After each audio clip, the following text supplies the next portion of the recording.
Bien, nos encontramos con el congresista de Fuerza Popular, Miguel Castro, por supuesto, pues aguas movidas en varios frentes y le agradecemos su presencia. ¿Cómo está, congresista? Buenos días, gracias por estar con nosotros. Bueno, hay varios puntos para tocar. Primero, el tema de la interpelación a Carlos Basombrío, ¿ya se ha decidido?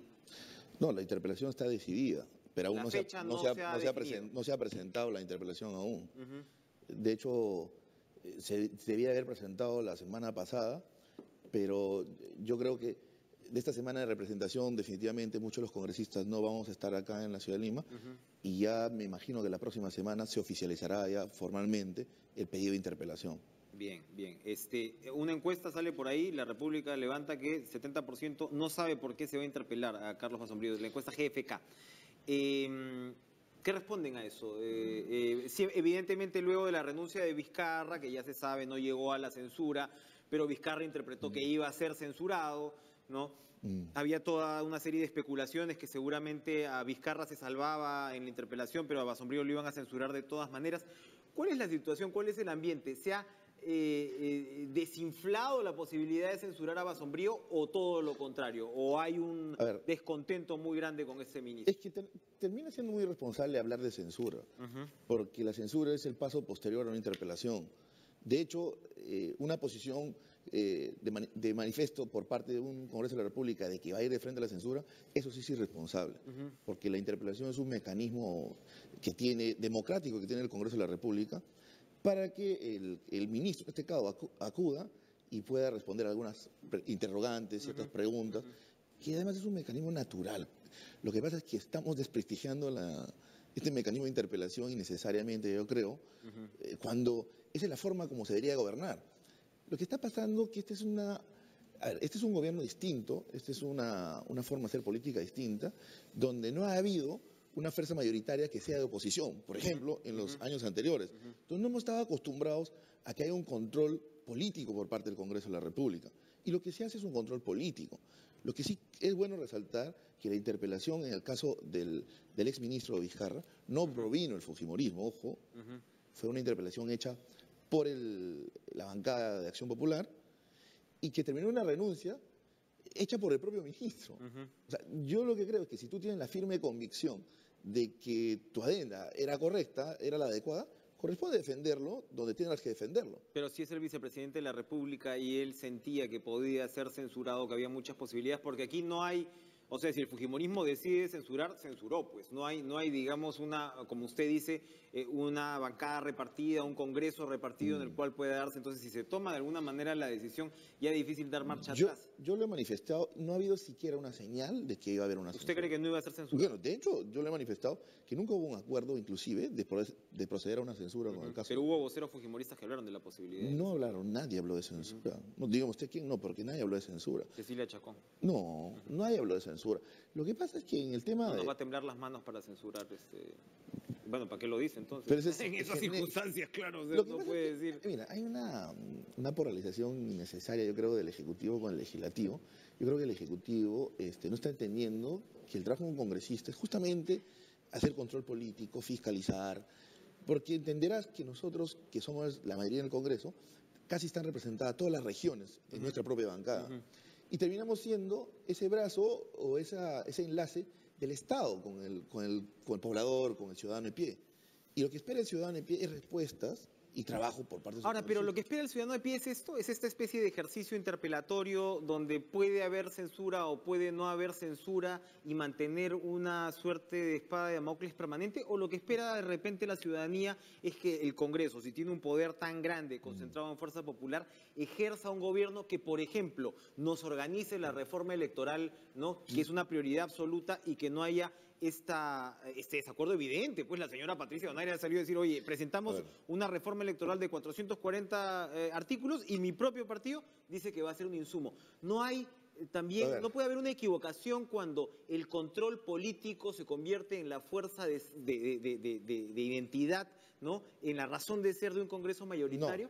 No, ¿Qué piensa? Yo creo que hay una mala percepción por parte tuya y por parte de algunas personas. A ver. El Congreso de la República lo que ha venido haciendo hasta este momento, yo soy miembro de la Comisión de Constitución, es ser absolutamente colaborativo con el Ejecutivo. Los decretos legislativos que que a pedido del mismo Ejecutivo, que fueron una facultad delegada, se hicieron en tiempo récord. La evaluación, el control constitucional.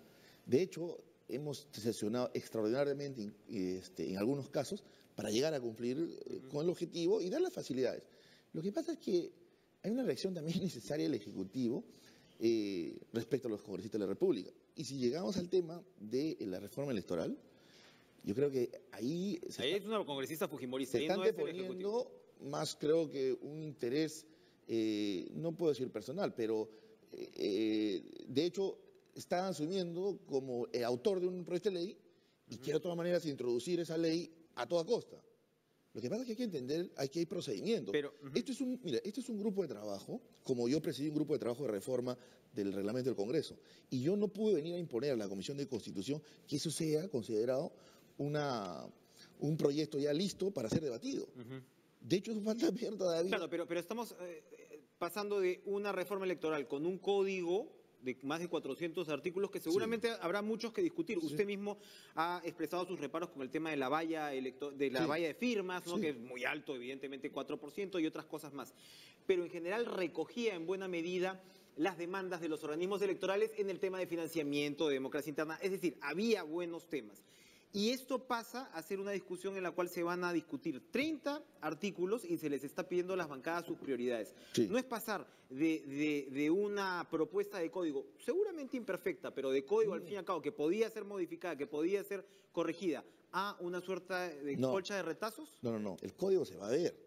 Lo que se ha establecido, o lo que el presidente de la Comisión de Constitución de alguna manera señaló, les dijo a todas las bancadas que señalen cuáles son los artículos prioritarios. Hay que entender que en la reforma hay reforma legal y hay reforma constitucional. De hecho, en principio hay que empezar por la reforma constitucional, porque la reforma legal no va a poder, de alguna manera, ser viable si es que no hacemos la reforma constitucional, porque la reforma constitucional necesita, no te olvides, 2 legislaturas. Y de hecho, por más acuerdos que tomemos del Código Integral, esto no sería ejecutable en tanto no hagamos modificaciones a las reformas constitucionales. Tengo 2 preguntas más. Tenía 3 en realidad, pero yo sé que cuando yo le pregunte del tema del habeas corpus me va a decir que esa es una decisión de la familia y que así lo quieren mantener. No, si quieres podemos hablar del tema. Rápidamente, ¿cuál es ¿por qué otro habeas corpus más si el año pasado les acaban de decir que no? En principio, desde el punto de vista legal, tú puedes presentar la cantidad de habeas corpus que quieras presentarlos. Así está establecido en la ley. Claro. No hay una pero digamos que se genera toda una suerte de interés cuando ya ha habido 5 habeas corpus donde se ha dicho que pero de hecho hay puntos que se están tratando distinto en este habeas corpus que necesitan ser de alguna manera revisados por el Poder Judicial. El secuestro agravado, sobre todo. Sí, mira, es uno de los temas, el secuestro agravado. De hecho, otro de los temas que se está incorporando es la imparcialidad con la que se ha juzgado en el proceso judicial al expresidente Fujimori. Pero eso es otro tema que, mira, yo creo que debemos dejarlo donde está, que corresponde a la esfera del Poder Judicial, y sacarlo de la esfera política. Cuando esto se percude, cuando incorporamos a la esfera política. ¿Le perdonaron la vida al contralor Eder Alarcón, la comisión de fiscalización dirigida por Héctor Becerril? Con estos audios que se conocen, donde claramente pues, el señor ha querido influir una investigación que se le estaba haciendo dentro de la institución, o sea, es evidente. A mí no me parece sorprendente que el tema se empiece a tocar luego de que Obvio, Chinchero. Claro, ¿no? Todo es oportunidad, o se vuelva a tocar, porque era información, yo creo, más o menos conocida. Pero de hecho... La pregunta es por qué no se le investigó, ¿no? No, o sea, nadie dice que no la va a investigar, si tiene que investigar, se investigará. Lo que pasa es que hubo una derivación a la Comisión de Acusaciones Constitucionales, donde además la Comisión de Acusaciones Constitucionales, tengo entendido, ha trabajado temas sobre acusaciones al presidente, sobre acusaciones al señor Zavala, al señor Torne, y por eso no ha trascendido, y se han archivado definitivamente.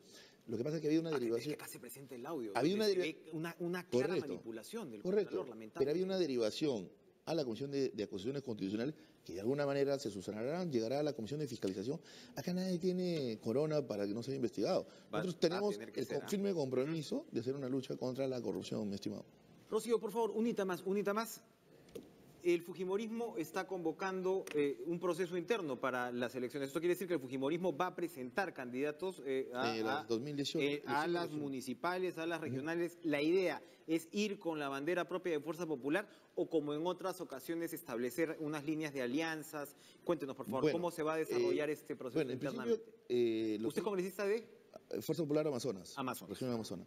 No, mira, el partido de alguna manera se ha ido consolidando en el tiempo. De hecho, parte del trabajo es que este partido se presente a las elecciones regionales y municipales y en principio vamos a ir como partido político a estas contiendas electorales, donde además es parte de lo que creo yo personalmente se debe modificar en la ley electoral.